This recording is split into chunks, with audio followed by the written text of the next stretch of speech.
For the first time since 2000, the Pitt Panthers can say they are flawless through their first 4 games. Welcome into the Pittsburgh Sports Now Football Pulse. I'm Nathan Breisinger, joined alongside by our Pitt football beat writer over at PittsburghSportsNow.com, Karl Ludwig. And the Pitt Panthers are 4-0 and climbing throughout this 2024 season. Again, after a year that they were 3-9, so have already surpassed their win total from a year ago. And there's a lot to talk about with how these first 4 games have transpired. And especially, let's get into right away some Youngstown State takeaways. A game that against an FCS opponent that they really should have taken care of, and they did exactly that. Karl, what were sort of your first initial thoughts off of this win, a 73-17 thumping that it was? Yeah, I mean, obviously it was a great win.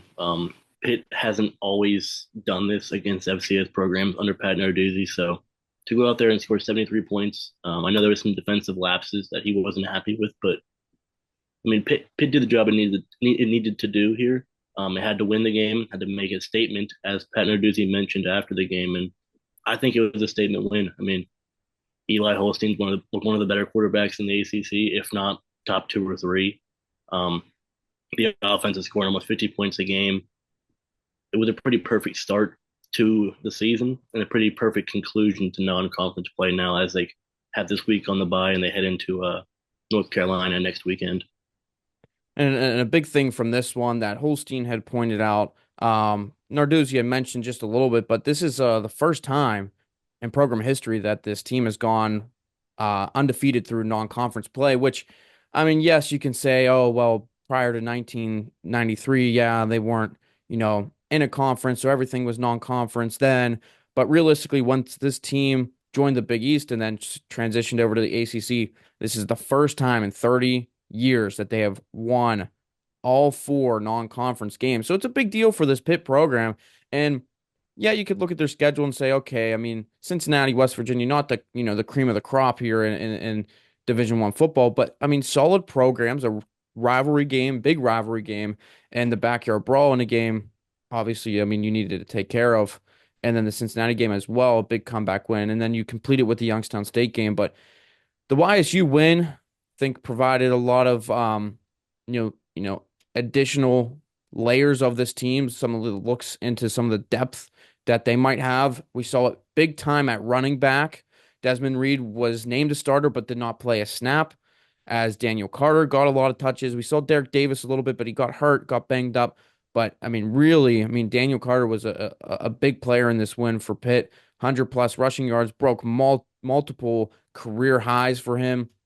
Single game high, longest touchdown run, longest run in general with his 43-yard run. Broke it twice in one game. First multi-touchdown game of his career. So nice to see Daniel Carter get really involved in this win. Absolutely. I mean, he's been around for this is his 6th season now. He's been a goal line back, that power back, but he showed some surprising speed. I know it's only Youngstown State. He should be the better player there, but he was fast. And I think on Pitt's official speed chart after the game, I think he was a step faster than Konate Mumfield and Kenny Johnson. So he was moving. I think he's kind of taking a step over Derek Davis now for that RB2 position alongside Desmond Reed, but he was impressive, and he looked. I think he slimmed down a bit. He mentioned he was 215, 220. That's down 20 pounds from last season. He looks good. He's moving well. He's not a team captain, but he's a player everyone respects and admires in the locker room. So I think he's a great team character guy, but I think he's shown now that he can be a guy they can rely on to kind of give a spell to Desmond Reed as they enter ACC play now, which he should be healthy now. 2 weeks off. He should be fresh and ready to go. They can bring in Daniel Carter, little lightning and thunder action. And I don't think Derek Davis is out of it yet either. I think he'll have his touches as well. And we'll see what we get from Montrevious Lloyd and Jules Goff down the stretch here as well. But running back room looks pretty solid now. A couple guys they can rely on. And Desmond Reed's still one of the, I think he's second or third in all-purpose yards per game this season. So that's a pretty good looking room right now. Yeah, and we saw Che Wabuko break out a 57-yard Yeah, touchdown run. So add him in I there, forgot about someone him that too. someone that slid from the receiver position over to running backs pretty late in fall camp. But at the start of fall camp, I had a chance to talk to Daniel Carter, and he told me that, like, yeah, I dropped some weight because I think it was noticeable that he was moving quicker in fall camp, and finally we get to see it in a game because realistically, at the beginning of the season, we didn't know how much he would play because he stacked up behind Des Reed at the time, Rodney Hammond, and then Daniel or Derek Davis you would expect to play a lot as he has. So it's nice to see Daniel Carter get really involved and be an additional piece to this running game behind Des Reed alongside Derek Davis. But we saw a lot of depth sort of come about in this game. I mean, obviously, we know at the defensive line what they have. I mean, they have about 10 guys across the board that can fill in between ends and tackles. So we saw a lot of that with, a lot more play from guys like Elliot Donald and so on. But I think starting to see a little bit more depth from the corners, which is nice because, I mean, it's been Rashad Battle, Rylan Gandy, Lynham, but now we saw Tamarian Crumpley with a big pick six. So that's nice to add to that side of things, and maybe what he could bring. Yeah, absolutely. I mean, I think we have a pretty solid trio in Rylan Gandy, Rashad Battle, and Timon Lynham. Lynham has been especially impressive. I mean, he hasn't played as much as Battle and Gandy yet this season, but I think he's a very talented, very physical corner. I think he was a great pickup from Nebraska. He fits the mold very well. But Tamarian Crumpley, I mean, he played 37 snaps, I believe, on Saturday. Um, Targeted once, he picked off the pass, took it to the end zone. So I mean, he's someone who has been around a few years. He hasn't got a whole lot of playing time, but um, if there is a CB4 who can get on the field and play more, I'm guessing now it's Tamarian Crumpley. But the room was definitely a huge question entering the season. I mean, you replace three long term starters, a couple NFL guys. It was going to be a challenge a bit to get going this season, especially to begin. But I think Archie Collins mentioned it last week that yeah, it's learning every day, every play, every snap, every rep. They're learning more. They're getting better. They're gonna continue to improve and gel together. And I think through 4 games, it's been okay. There's been some miscommunications. There's been some blown plays, but it's going to happen even with the best corners on the roster who have been here. So I think it's been good. I think they'll continue to kind of grow. But I do think we'll see the main three the majority of the season, and maybe a touch of Crumpley or Jeremiah Anglin here and there. So all in all, not a bad start from the cornerbacks. Been about what we expected so far. And again, Pitt with the win, sitting at 4-0. I mean, we've talked a lot about after, each of the last three games about what we've seen from this team. Um, Offensively, one of the better offenses in the entire country. As I wouldn't say as expected, but like we knew there would be a big improvement from Cade Bell once he stepped into here, and it has they have executed that to a T. Um, uh, his catchphrase being what, play fast, score faster, and that's exactly what they've done.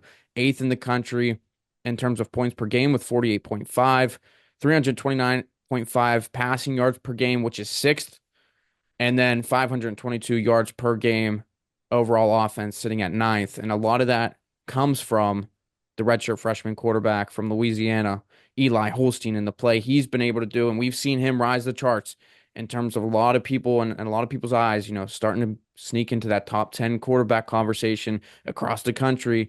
Some people are starting to say, hey, he's not too far out from maybe being talked about as a Heisman contender. I mean, through four games, I mean, he's been unbelievable. Absolutely. I mean, Pitt took a chance on him. A redshirt freshman from Alabama who hadn't played a college snap. They brought him in to compete with Nate Yarnell. There was no promises that he'd even play this season. He gets hurt in the spring. He misses some time. He comes back in the summertime, and it was nothing that Nate Yarnell did to lose the starting job that he held entering camp. It was all just Eli Holstein showing the kind of player that he is, and the Pitt coaches saw it first. Cade Bell saw it first, but everyone's seeing it now, and he is a talented kid. Four games into his college career, not 4 starts, 4 games. He's played 4 games now, and he's on electric pace here. If not for Miami's Cam Ward, he might be talked about as the best quarterback in the ACC right now. And it's been just what Pitt needed. I mean, the change in offense from last year to this season with the OC and the quarterbacks to Cade Bell and Eli has been incredible. And I know we all thought it would be better. We expected to have a more dynamic offense, but until you see it in person, um, no one had any idea. I mean, that it was an expectation, but I think Cade Bell has proven that his offense is effective. It can score points in bunches in rapid time. Um, I think they had 3 or 4 drives or 5 drives under 2 minutes against Youngstown State. I mean, they can score in an instant. And I know I was someone who maybe wondered if it was 2 years away from being the offense that he wanted to run, just personnel wise and adapting and installing all the offense. But it's been a pretty instant flip, and that's probably the biggest reason why Pitt is 4-0 and entering ACC play now with legitimate ACC aspirations now. So Eli's been great, but I think Cade Bell's offense is a radical success. Absolutely. And that, married with the play of the quarterback and look at the drive chart from, I mean, across the board, even when Nate Yarnell came in, which is another, good thing that we saw is Yarnell came in and played well against Youngstown State, completed a couple touchdowns. But the drive chart, the last 11 drives, we'll go with that. And this is dating back to the last two in the West Virginia game. Touchdown, touchdown, touchdown, touchdown, touchdown, touchdown, touchdown, touchdown, punt, field goal, touchdown. So 10 of 11 drives from Holstein, 10 of his last 11 have ended up in points. 9 of the last 11 have been touchdowns. And you look at the numbers nationally, 10th in passing yards with 1,183, and then tied fourth with passing touchdowns with 12. And then we saw the wheels from him even more than the West Virginia game against Youngstown State. Finished with 93 total yards. I think it what was 110. He gained 110, but net 93 because he had a 17-yard loss at one point that Right. set him back, or at least lost 17 yards. Something that he's has a little bit of a gripe with the stats across the NCAA. Why are they tracking sacks as a loss in rushing yards? But nonetheless, I mean, he's been unbelievable. He's been able to show off, his feet as well. I mean, making him such a dynamic quarterback, and he's the first Pitt quarterback to win the first 4 games of their career since Dan Marino. I mean, that's elite company right there for a quarterback like Eli Holstein.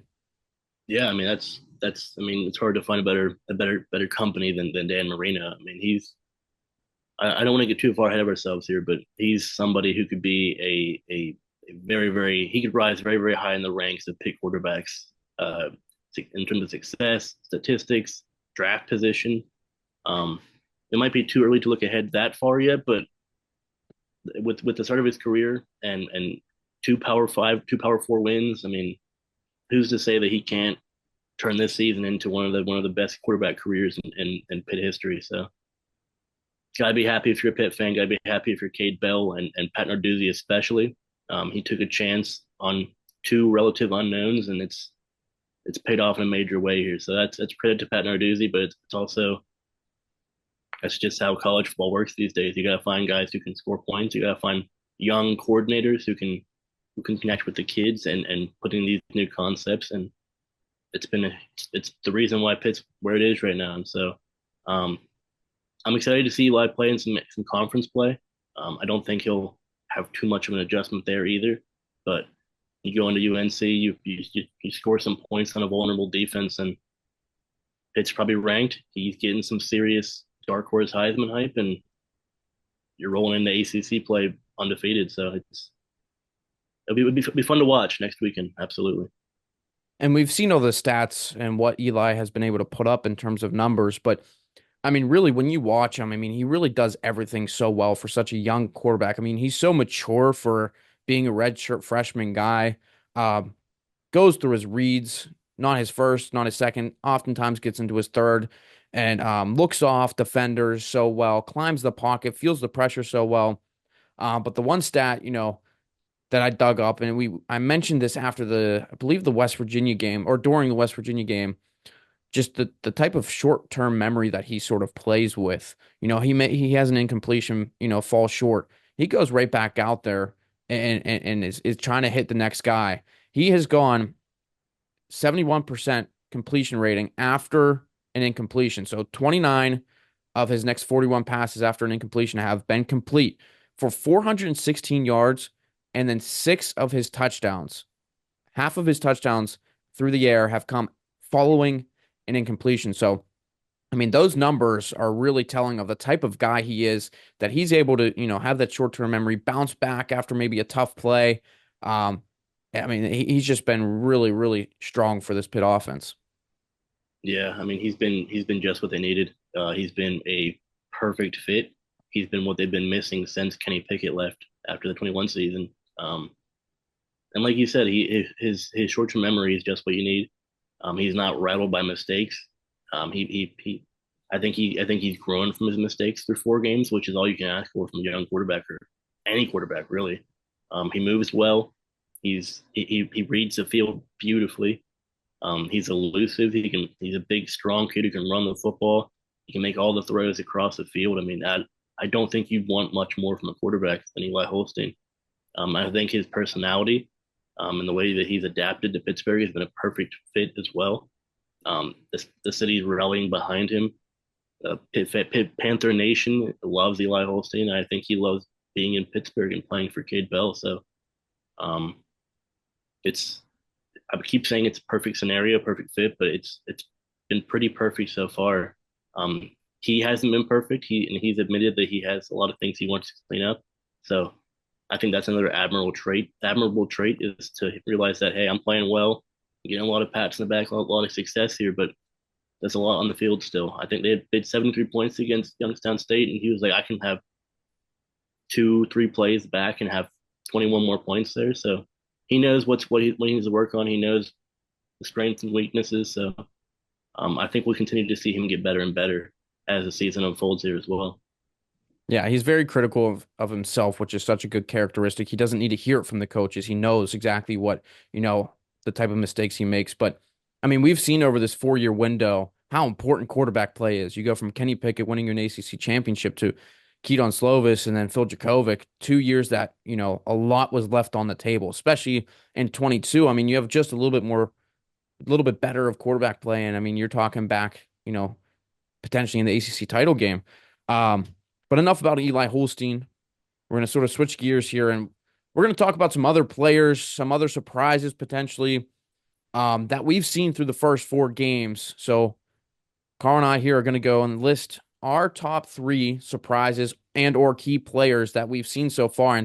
And this list cannot include Eli Holstein because we've talked plenty about him and everyone's talking about him. So, Carl, we're going to start with you. Number 3, who's been sort of your third biggest surprise and or key player? Okay. I'd say one of the biggest surprises, maybe not a surprise, but one of the biggest impact from this season that wasn't there last year is to play the wide receivers as a collective unit. I know in the offseason it was talked about that the unit could run 8 deep. That hasn't quite been the case so far. It's been more 4 or 5 players, but those 5 players, when called upon, have been legitimate difference makers. I mean, you look at Dejon Reynolds, the starter last season, has 2 targets this season, 1 catch, touchdown, 40-yard touchdown against West Virginia to bring him back into the game. You got Kenny Johnson, 100-yard game. Conte Mumfield, 100-yard game. CJ Lee, 100-yard game. I think Poppy Williams leads him in touchdown catches. I mean, it's been a collective unit under new coach JJ Laster. But when Eli needs a play to be made by his receiver, they step up. They've stepped up the entire season. It's a room that maybe it doesn't have a number one right now, but there's 4 or 5 guys they can rely on to make a catch every single play of every drive. So it helps to have a good quarterback, but it really helps to have guys the quarterback trusts to throw the ball to and will make those plays and come down with the football when needed. And should have prefaced this list that me and Carl did not tell each other who, we're slotting in here. So could be some crossover, but my number 3 is going to be Desmond Reed. We didn't really know a ton about him coming in. I mean, we knew that he was a big time player at the FCS level. Got hurt a little bit at the end of last year for Western Carolina. So he's coming in here and, there was the presumption that Ronnie Hammond would be your number 1 running back, and then there would be Desmond Reed and or Carter, Derek Davis, whomever, the rest of the way down the running back chart. But quickly, Reed was talked about, hey, this is our number 1 guy. You better watch out, pound for pound, the toughest player on this football team. Pat Narduzzi has been so high on him, and he's come out and proven it and then some. I mean, we saw just basically his second play of the season was the 70 plus yard punt return against Kent State, bounces off a tackler, takes off. He has 319 rush yards and a touchdown, but also, maybe more importantly, he's been a guy out of the backfield that's been able to catch the ball as well for Eli Holstein, 167 receiving yards and three touchdowns. So, I mean, he's been an option for this Pitt team. Two touchdowns against West Virginia out of the backfield in the receiving game. So he's been such a tremendous all around guy for this Pitt team, and it's probably exceeded expectations of what we sort of thought of this guy heading into the 2024 season. Absolutely. Desmond Reed has been a monster. That's a very nice choice on that one. I think I'm going to pivot on my second choice to the linebacking core, and I know the Sharks have gotten a lot of hype, a lot of mention, especially Rasheem Biles and Kyle Lewis. But I'm going to pick Brandon George, team captain, Mike linebacker. He's been around for this is sixth year now. He's been around. He made his first start in the season opener against Kent State, and we didn't know a whole bunch about him. We knew he was a team player. We knew he was a respected leader as a team captain, but he hasn't played a whole bunch on the field. But this season, he's been integral at the heart of the defense, and as and the linebackers as a whole have been a pretty strong unit. So I think he's been a very welcome surprise. He's been a very calming, kind of authoritative presence at Mike linebacker as the green dot who is talking to Coach Manilak up in the box. So Brandon George, huge impact. I know he doesn't get as much mention as Rasheem Biles and Kyle Lewis, but he's been a very good player for him. And I think the linebackers as a whole have kind of found that trio of himself, Biles, and Lewis, who can. I think they'll continue to get better as well as a kind of mesh with the defensive line and fulfill their assignments and continue to play aggressive football and get after opposing quarterbacks. So Brandon George leading the linebacking core, huge difference maker this season. My number two, so this is where we're going to start crossing over. I'm going wide receiver depth, wide receiver unit. Again, this was a unit that you knew Mumfield, was going to be a big time playmaker. We saw what Kenny Johnson could do last year, but Poppy Williams has fit in nice. Desmond Reed out of the backfield, technically a part of this receiving unit. And then you can throw in the tight ends as well, Gavin Bartholomew. There are six players with 100 and plus receiving yards on this team right now. I mean, there's just so many options, and it's such a big unit for Eli Holstein because as good as Holstein has been, he's not as successful without the running game and the receiving game. I mean, my first two choices at 3 and 2, I mean, have really benefited Holstein and has made this offense go for Cade Bell. So everything has worked. I mean, and it's been so important that you get, big outcomes from each unit. And we've seen that so far. And it's allowed Cade Bell's offense to roll. It's allowed them to score 48.5 points per game. And so, I mean, this receiving unit, it's deep. And we saw the big CJ Lee 82-yard reception, on a little go route. And again, we didn't even tap into some of those guys that, younger guys, Seymour or Zion L, some of those guys that are younger that we thought maybe could step in, but it's really been, I mean, Mumfield, Lee, Poppy Williams, Johnson. I mean, it's been really a solid, 4 or 5 guys, and then Reynolds, who has made some key plays, specifically the 30-yarder or the 40-yarder touchdown reception against West Virginia. So that's my number two, is that wide receiver depth. Okay. My number one it has relation to receivers. I mean, it's just the overall offense of Cade Bell and the play color and the impact that he's made has been paramount to the success of this season's team. I mean, like I mentioned earlier, but we didn't really know, or we didn't know for sure what he would bring to this team and how the offense would work. But I mean, you put in Eli Holston, you put the receivers in, the O line, the tight ends. I mean, the unit as a whole runs so effectively because he has allowed it to do so with his play calling and the scheme and the teaching. He's been a fresh injection of youth and innovation, and it's been very fun to watch, but it's also put Pitt in position to win football games offensively and defensively. I mean, Pat Narduzzi's mentioned the defense likes playing with the lead. It likes to have a chance to mix up coverages and get after the opposing quarterbacks. And that wasn't happening last year because the offense couldn't score points, couldn't stay on the field, and it couldn't sustain drives. And they might not be on the field a whole lot offensively, but that's not because they're not making plays. They're scoring too fast. They're putting too many points on the board here. And the big reason why is Cade Bell. He's been perhaps the best hire that Pat Narduzzi has ever made in Pittsburgh. For my number one, going back, or I haven't talked about the defensive side of the ball yet, so I'm going with that. The linebacker unit has been really, really solid this year, but I'm going specifically to Kyle Lewis. I think he's been sort of the biggest surprise and one of the huge key players for this Pitt defense. I mean, it hasn't been a great defense overall. I mean, the run game still has its issues that need to be fixed, and that they've been susceptible here and there. But Kyle Lewis has just been tremendous. I mean, you look at his stat line: 33 total tackles, which is second on the team behind Donovan McMillan.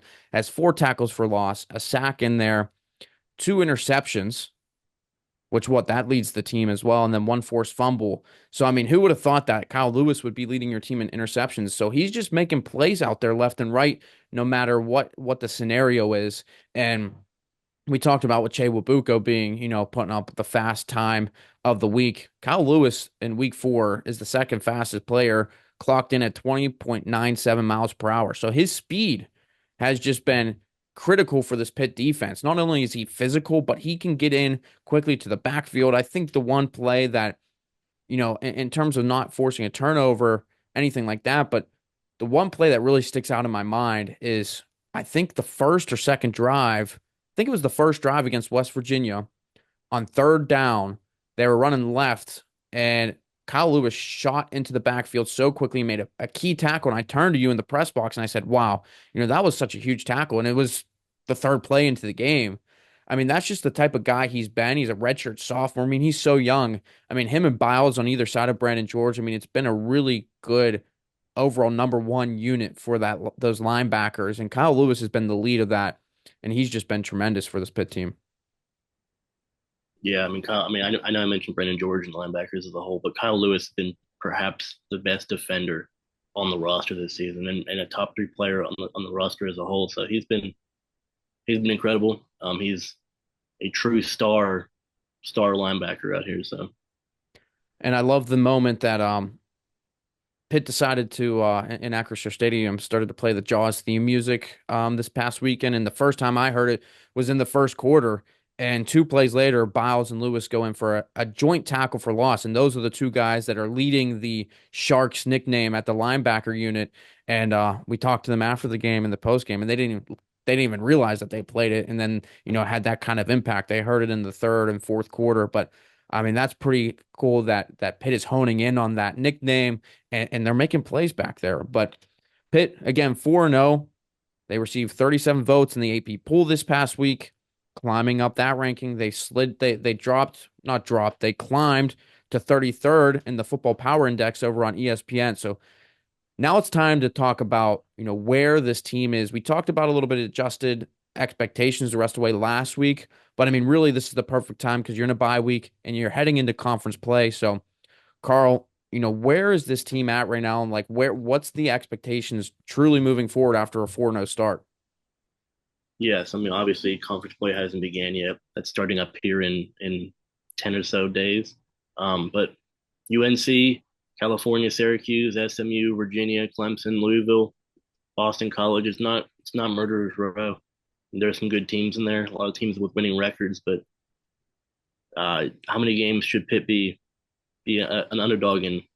Maybe Clemson and Louisville, maybe on the road against SMU. I mean, this is a team that controls its own destiny still. Conference play is still largely uncertain, but I don't see why Pitt can't win 4 or 5 games in the next 8 games here, if not more. This team, as long as Eli Holstein and Cade Bell continue to do what they've done so far, I don't see any of these defenses doing a whole bunch to stop them. I don't see why you can't score 40 points a game in conference play, or at least 35, 38 points per game, and win 4 or 5, 6 games. I mean, a 10-win season before this season seemed very unrealistic, but I don't see why 9, 10 wins shouldn't be perhaps an expectation going through conference play here. And Brett McMurphy, as we talked about last podcast, on the Action Network has Pitt projected now to play Washington State in the Holiday Bowl. So again, another sort of bump up and sort of that projection for them. But some key stats that looking into, just overall in the program history for Pitt. After starting 4-0 that year in 2000 when they started 4-0 the last time they've done that, they finished 7-5. In 91, they started 5-0. They finished 6-5. So obviously not the best, results and finishes. Now, the last couple times after that, 89, 82, 81, and 1980, I mean, those teams went on to be really good, playing in the Sugar Bowl and whatnot in 81. Um, but the other interesting thing is we're sitting in a bye week and Pitt gets two of them this year. Under Pat Narduzzi, out of the bye week, out of any sort of off week or open week, Pitt is 9-3.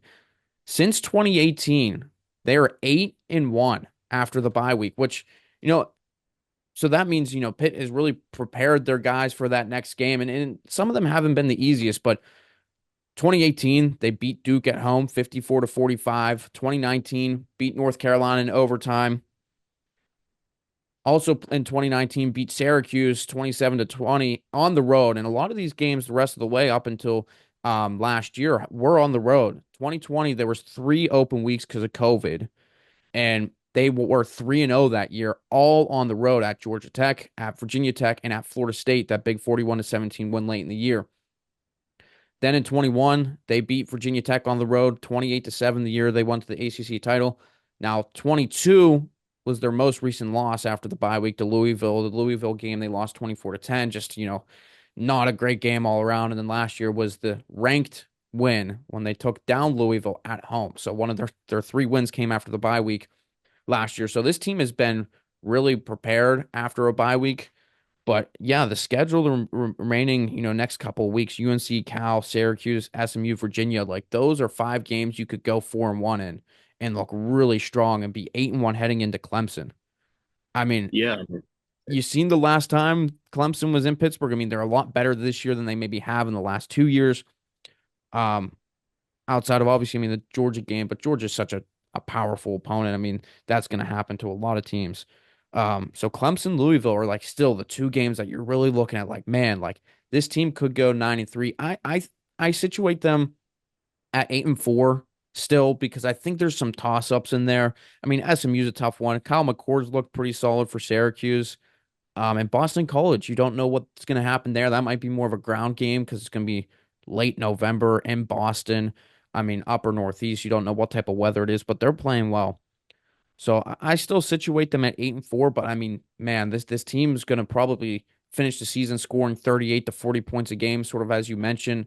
I mean, and just be such a tough offense to stop. And even if some things happen, their depth has really shined this last week with the running back room. You have Yarnell there at quarterback. Receivers have been so strong. So the depth there is starting to answer some questions for this Pitt team, and that's going to be a huge thing to look at down their stretch. absolutely. I mean, staying healthy is pivotal. I mean, that was a big problem last year. Guys getting hurt, a line getting banged up, but they have the depth and they have a backup quarterback who can win games. They have a deep receiver room who can withstand a loss or two. They have an O line room that has experience from playing through all the injuries last season. Um, the defense kind of the same way. There's still some figuring out on the D line especially, but I think Pitt is set up very well here for a run in the ACC. I think 9-3 would be probably about where I expect him to end the season here. I think UNC is vulnerable. If they can go into UNC and make another statement win, kind of get Mac Brown toward the door again, as he's kind of hinted towards so far this season. Um, Cal at home, Syracuse at home, Virginia at home, Clemson at home. I mean, that's Pitt plays. Pitt has played pretty well at home, especially this season, and coming back and wins and scoring a lot of points. So, um, if they can get into Clemson and bring Clemson into sitting at 8-1, I would say that Pittsburgh will be rocking.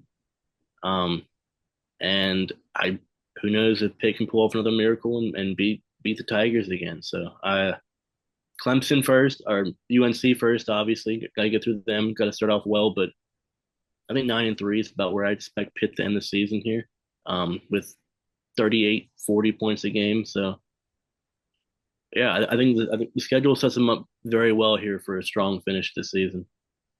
Regardless of what sort of happens, and no matter they win 7, 8, 9 games, it's been pretty much night and day since last year.